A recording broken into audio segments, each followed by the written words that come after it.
앞으로의 AI 경쟁은 지금까지의 경쟁과 또 조금은 달라지고 있죠. 또 특히나 중국은 AI를 관련된 기술을 오픈소스로, 이쪽 말로 개원, 카이위엔 하는 방향으로 가고 있는데, 이것은 미국의 폐쇄적인 방식과는 상당히 대조적입니다. 저는 많은 전문가들의 얘기를 종합해 본 결과 이 방향이 더 유리하다고 저는 이해를 하고 있습니다. 그래서 우리는 조금 더 중국을 더 연구하고 파악을 해야만 한다고 생각을 합니다.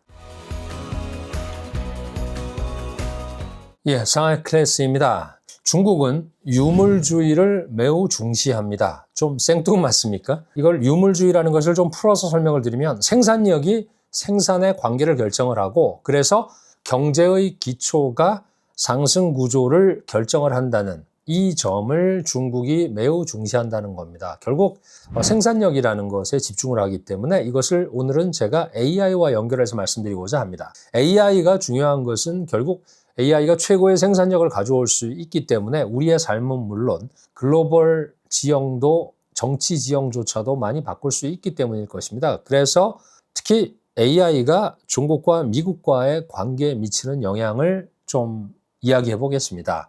중국은 2022년 10월 20기 전회에서 현재 국제 정세를 100년 만에 없던 큰 변화가 가속화되고 있다. 즉 중국어는 百年未有之大变局라고 계속 얘기를 하고 있고, 이것이 더 가속화되고 있다, 이런 얘기를 했는데, 이것은 작년에는 훨씬 더 뚜렷하게 가속화된 한 해였습니다. 당연히 미국 덕분이죠. 청나라 때에도 중화민국과 미국과의 그런 미중 관계는 있었습니다. 그리고 그때 이후에도 또 민국, 중화민국 시절이죠. 중화민국 시절에도 분명히 양국 관계는 있었지만은, 이 양국 관계라기보다는 미국이 절대적인 주도권을 쥐고 있었던 그런 시절이었죠. 중국인들이 지금은 신중국이라고 부르는 중화인민공화국, 그리고 미국과의 이 지금 현재의 관계도 좀 몇 단계로 나눠놓고 볼 필요가 있습니다. 첫 번째가 중화민국이 설립된 1949년부터 1972년까지 23년이죠. 이 기간 동안은 완전히 적대적인 기간이었습니다. 전혀 외교 관계도 없었고, 그리고 우리가 가장 치를 떨고 기억을 하고 있는 6.25 한국 전쟁, 그리고 베트남 전쟁, 심지어 대만 해협 등에서도 중국과 또 다른, 특히 이제 미국을 이 뒤에 있는 이런 다른 쪽과의 그런 충돌로 인해서 많은 사람들이 피해를 보고 피를 흘렸었죠. 그러다가 1972년에 사건이 터집니다. 닉슨 대통령이 중국을 방문을 했죠. 그리고 이 시절에는 외교 관계도 없었던 그런 시절인데, 닉슨의 내각은 절반이 중국으로 같이 왔습니다. 그리고 참 재밌는 것이, 당시에 베이징 9.15 공항이라고 하는 옛날 공항에는 뒤에 그 닉슨이 내리는 그 뒤쪽에 전 세계 인민이 단결해서 미국의 제국주의를 타도하자라는 표가 걸려 있었습니다. 근데 닉슨 대통령은 왔죠. 왜냐하면 아마 닉슨에게 그때 중국이 필요했기 때문이었을 것입니다.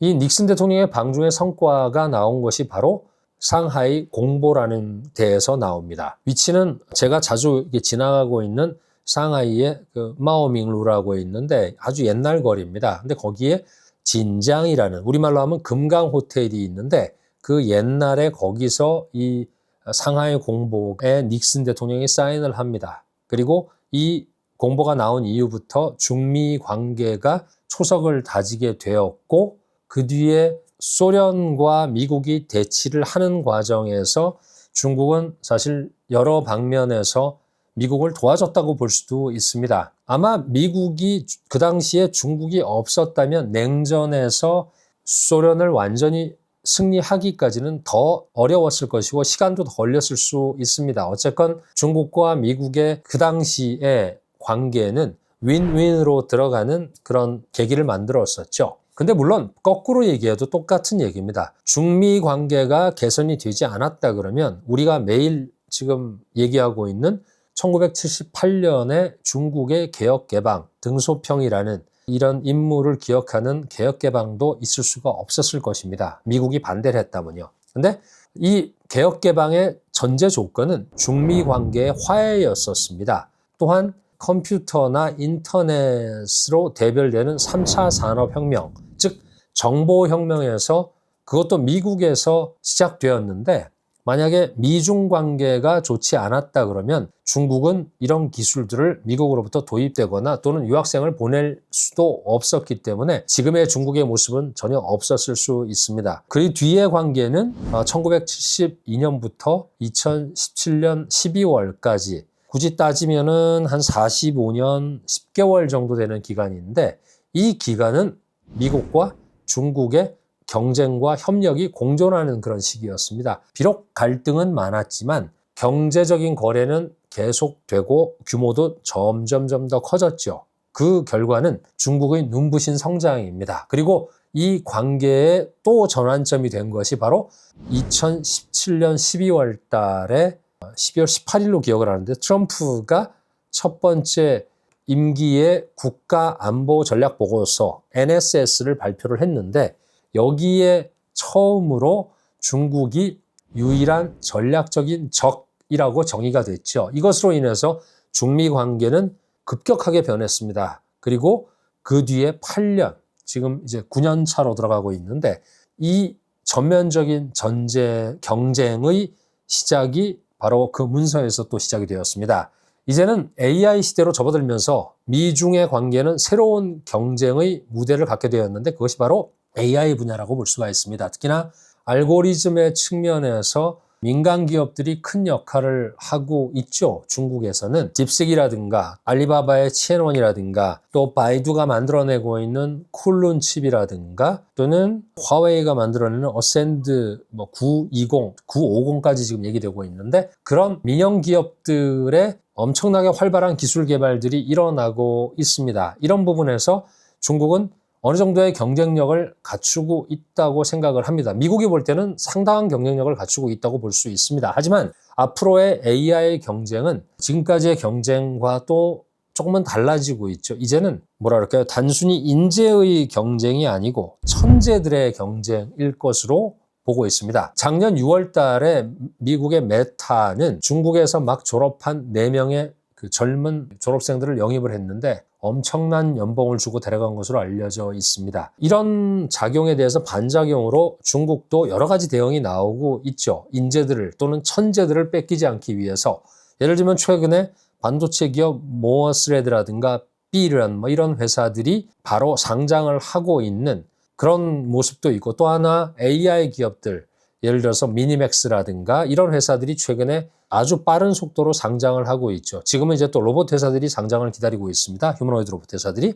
미국에서는 인당 1억 달러 또는 수천만 달러의 엄청난 연봉을 줄 수 있는 그런 회사도 있고 시스템도 갖춰져 있지만 중국은 그 정도 돈은 줄 수가 없기 때문에 뭘 줄까요? 창업의 기회를 제공하고 한 1, 2억 원 정도는 정부의 자금으로 투자를 하면서 시장을 만들어서 키워주고 또 최근에 일어나고 있는 것처럼 필요한 테크 기업들은 빠르게 상장을 하는 이런 지름길을 열어주는 이런 것들도 모두 중국 내에서 무럭무럭 자라고 있는 천재들을 잡아내기 위한 그래서 이들을 국내에서 필요한 데 쓰기 위한 그런 노력이라고 할 수가 있습니다. 우리가 알고 있는 AI는 결국은 컴퓨팅 파워 그리고 알고리즘, 데이터 이 세 개는 다들 알고 있는데 두 가지가 저는 더 있다고 보고 있는데 최근에 미국이 엄청 부족한 또 전력이죠. 그리고 또 하나가 응용, 시나리오라고 할 수가 있는 응용 영역입니다. 이렇게 세 개와 두 개 합쳐서 5개 팩트가 굉장히 중요한데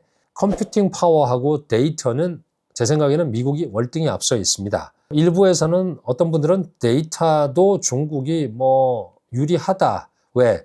개인정보도 보장이 되지 않고 완전히 몰아주기 하고 그렇기 때문에 훨씬 유리한 거 아니냐라고 하지만 저는 그렇게 생각 안 합니다.